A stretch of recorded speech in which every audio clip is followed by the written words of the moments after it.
Vamos dar início aqui, então, à nossa primeira atividade. Hoje, a ideia é propor ou apresentar a visão geral do Cal Polanyi, né? E, na sequência, num outro vídeo, nós vamos entrar na discussão específica dos textos que eu sugeri para a leitura de vocês.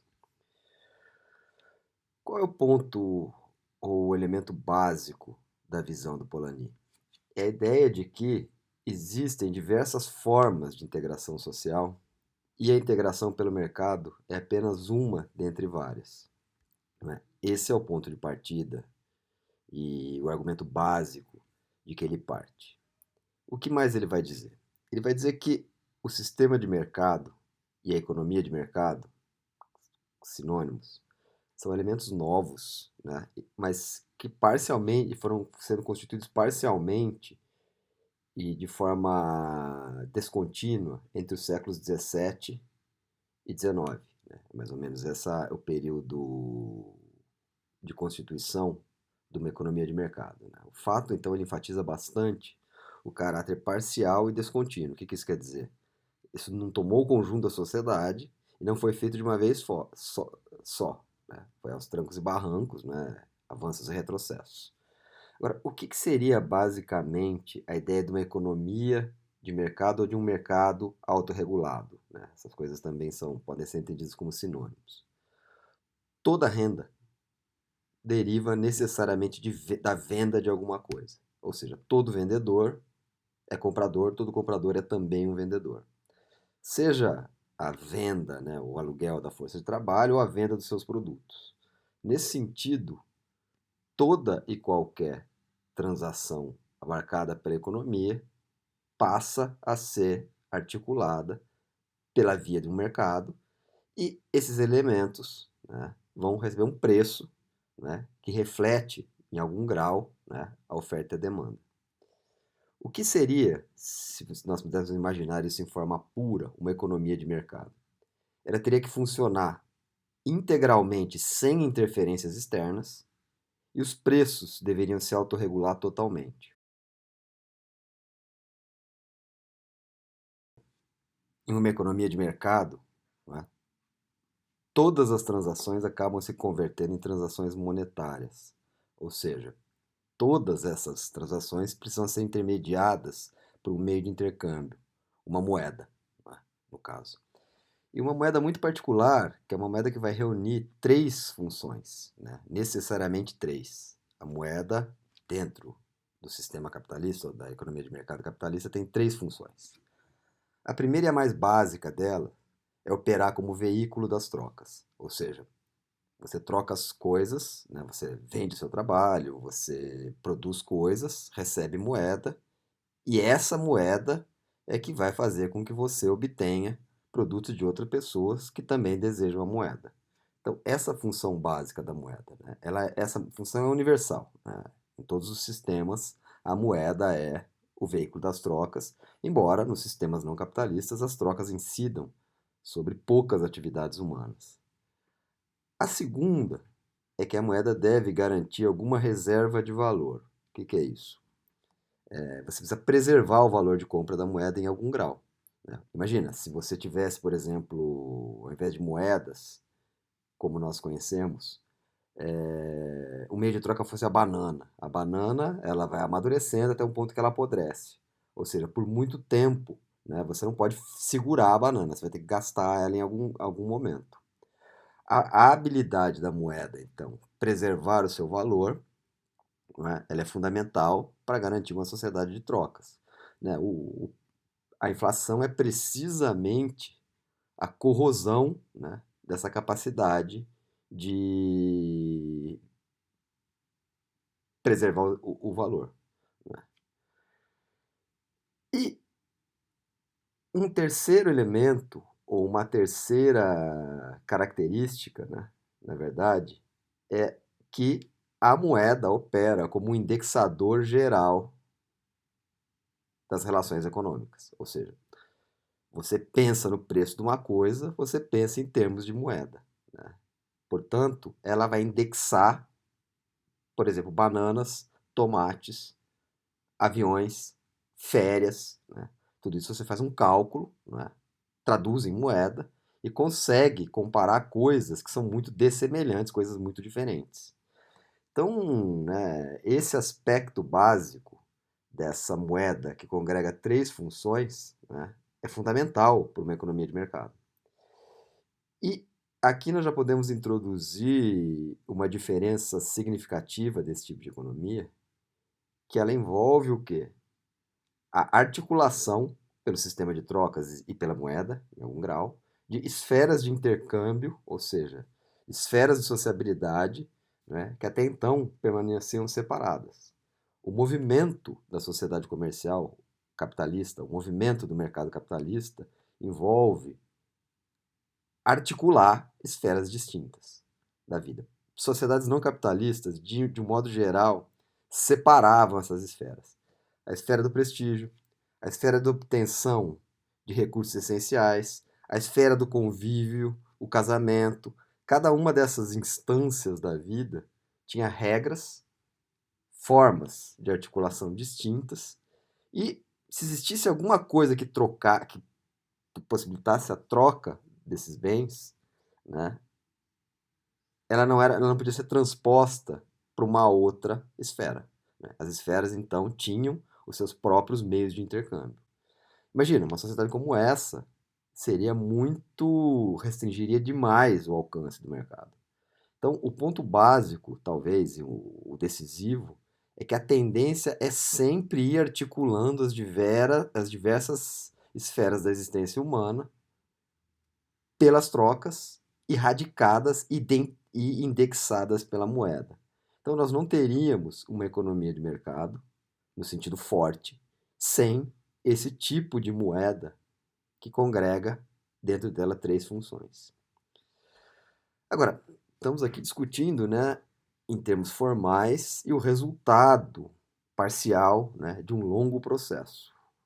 Mas o que mais vai dizer o Polanyi em outros momentos, não precisamente na falácia economicista, que vai ser o eixo da nossa discussão específica, ele vai dizer o seguinte: olha, para que uma sociedade como essa ocorra, a manifestação mais visível das transformações é a mudança na função comerciante.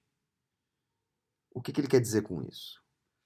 A figura do comerciante, de um modo geral, era uma figura que não produzia suas próprias mercadorias, ela ganhava apenas, né, na transação entre regiões muito distantes, muitas vezes entre civilizações diferentes, e em um estilo de comportamento, né, que, na verdade, explorava diferenças de preço. Né? Essa que era, na verdade, a função comerciante que você vai encontrar ao longo das várias sociedades. E por que é desse jeito? Acho que é aí que está o ponto básico. Porque a subsistência, né, várias das atividades que nós chamamos de econômicas hoje, elas não entravam no sistema de trocas. Por isso que você precisava dessa figura, né, peculiar, que na verdade estava basicamente o quê? Realocando os excedentes no interior da sociedade entre várias sociedades diferentes. Né?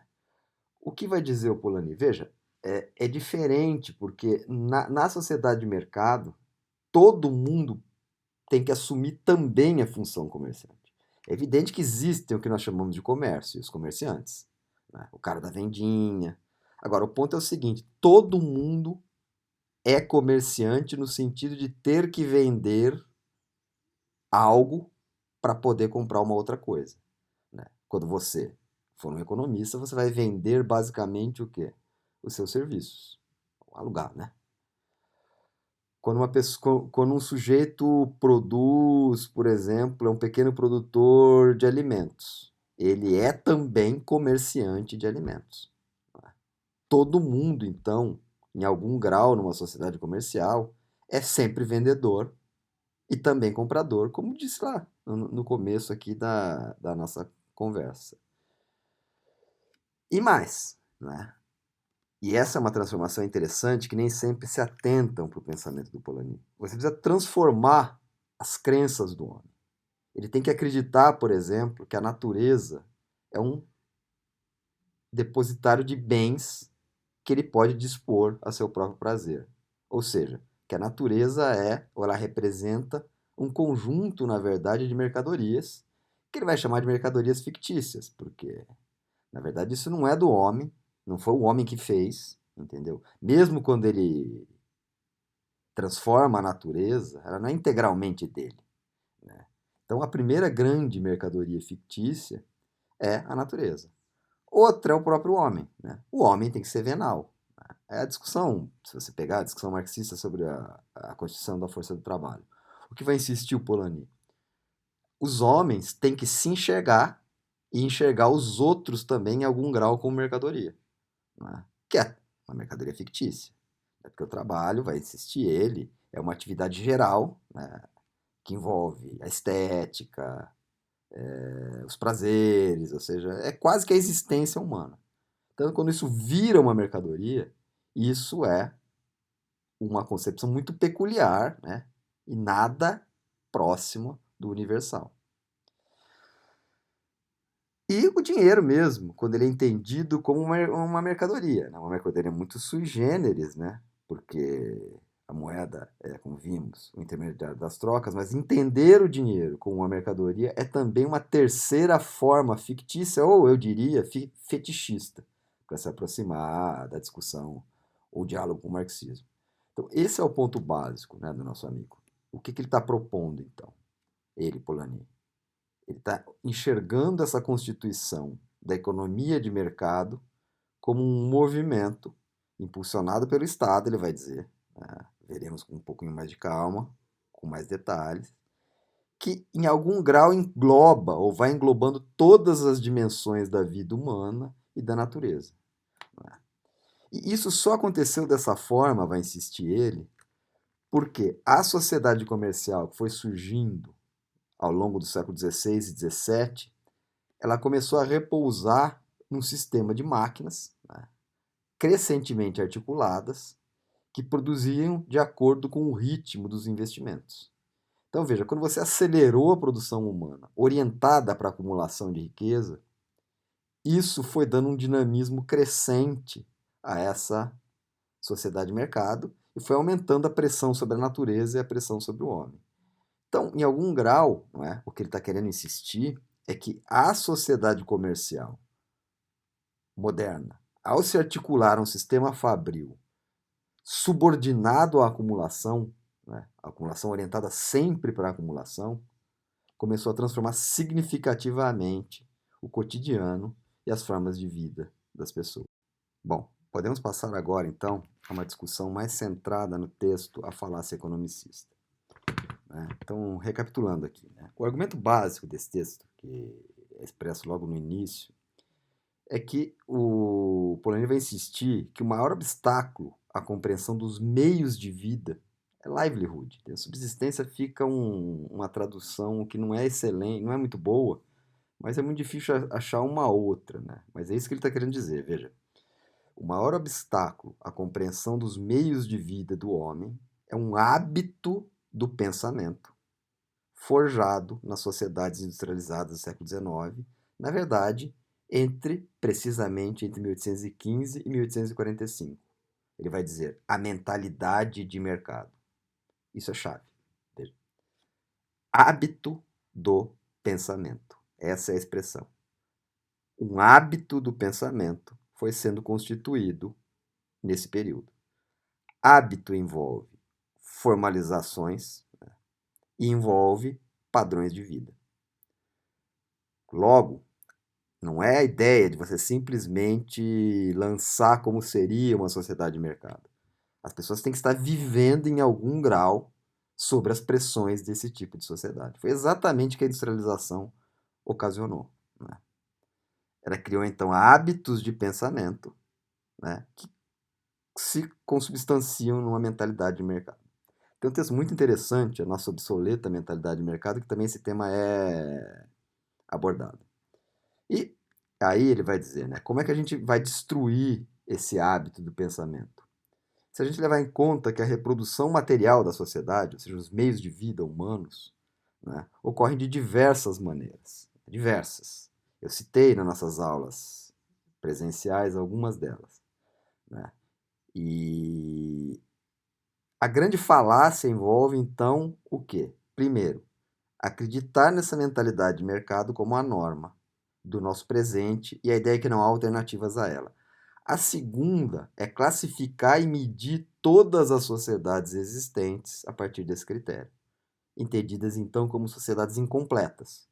Tipo, falta mercado, os mercados não são suficientemente desenvolvidos, você não diz nada de positivo sobre aquelas sociedades, do modo como elas se organizam, apenas a sua relação com uma sociedade tida como uma sociedade de mercado, entendida como padrão geral.